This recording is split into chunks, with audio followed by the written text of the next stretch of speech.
Knowing where we belong can be comforting. But what happens if you don't have a choice?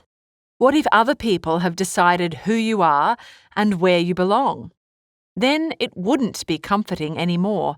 It'd be devastatingly lonely and frustrating. That's certainly been the case for some of the characters in Of Mice and Men. They suffer from prejudice, even in the tiny ranch community. Steinbeck strongly criticises the problem of prejudice for many marginalised groups, including people of colour, women, and older people.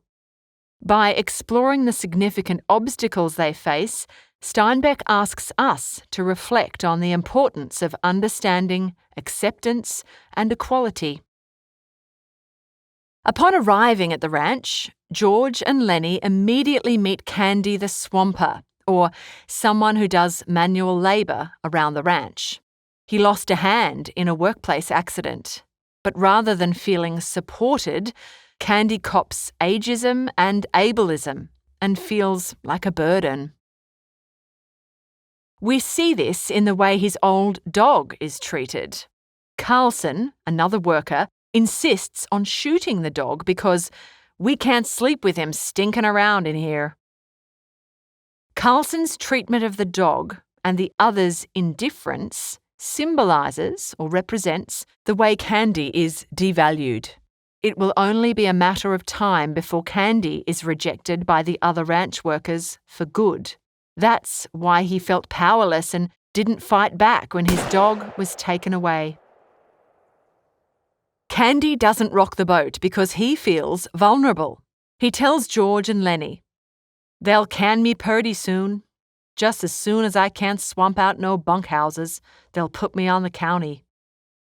The slang word can illustrates the dehumanizing rejection he will face. This will leave Candy utterly vulnerable with nowhere to go.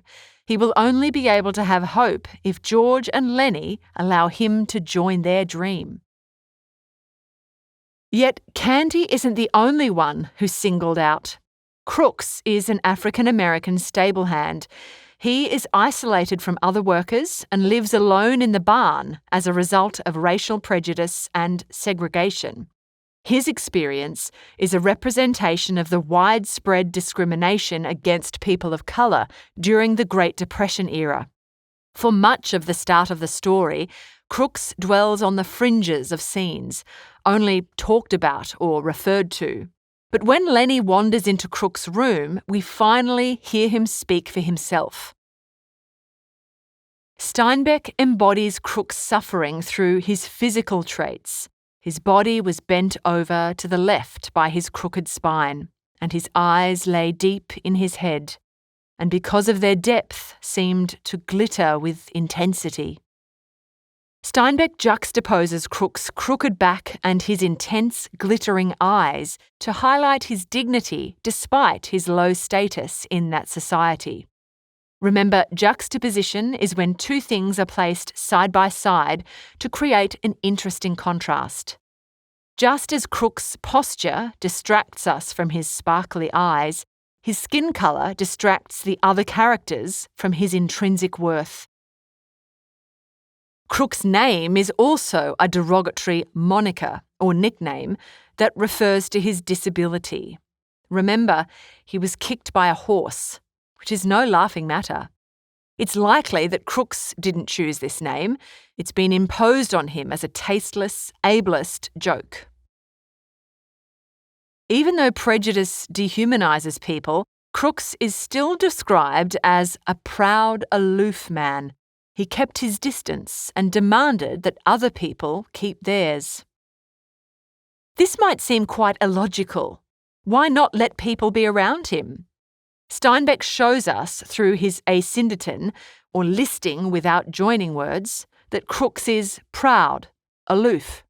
He tries to protect himself by maintaining a sense of privacy and dignity. As a result, Steinbeck paints a picture of a deeply lonely man. Crooks finds his solace in books, but he admits, books ain't no good. A guy needs somebody to be near him. A guy goes nuts if he ain't got nobody. A guy gets too lonely and he gets sick. You can almost hear his desperation. Prejudice is not just damaging to a person's sense of self. The loneliness it creates can be soul-destroying.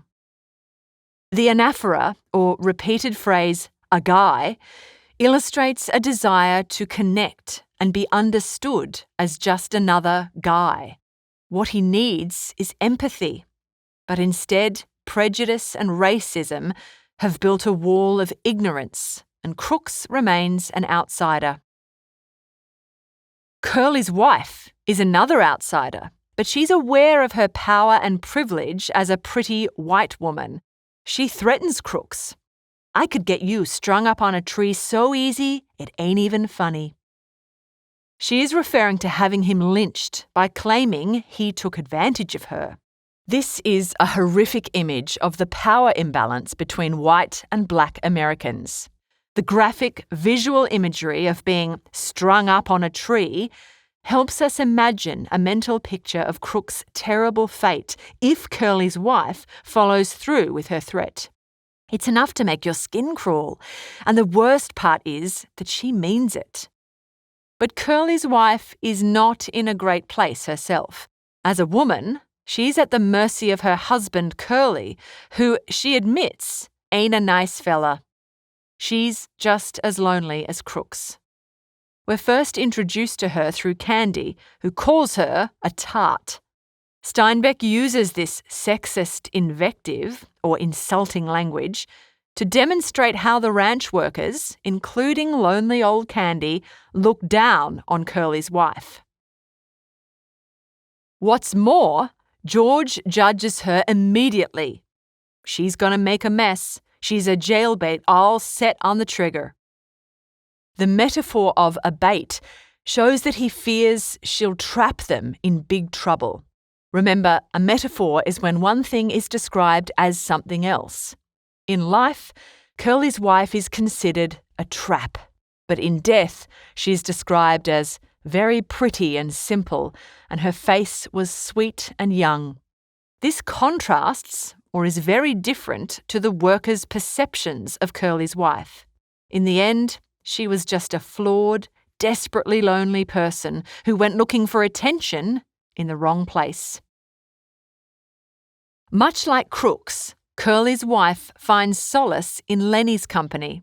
She assumes she's safe because Lenny is intellectually disabled and not likely to expose her. She tells him her dreams to run away and act. I could have sat in them big hotels and had pictures took of me. The symbolism of the movies and hotels emphasizes her lost ambition. She's convinced that she was destined for more. But she married Curly instead, who turned out to be a huge disappointment. Each of these three characters, Candy, Crooks, and Curly's wife, give us a bleak picture of suffering under ageism, ableism, racism, and gender-based prejudice. The story doesn't end sadly only for George and Lenny. These three are left in the lurch too. Curly's wife, nameless until the end, is accidentally killed by Lenny.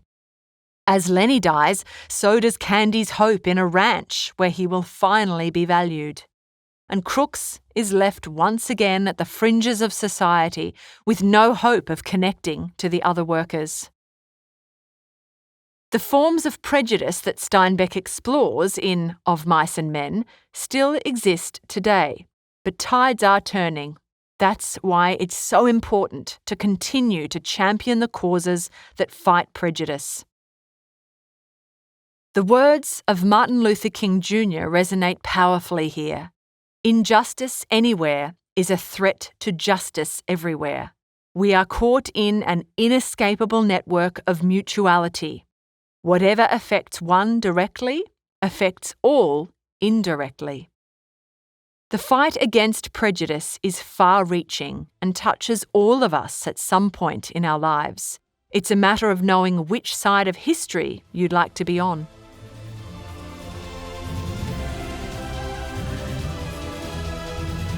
We hope you enjoyed this Schooling Online production. For more easy lessons, check out our other videos.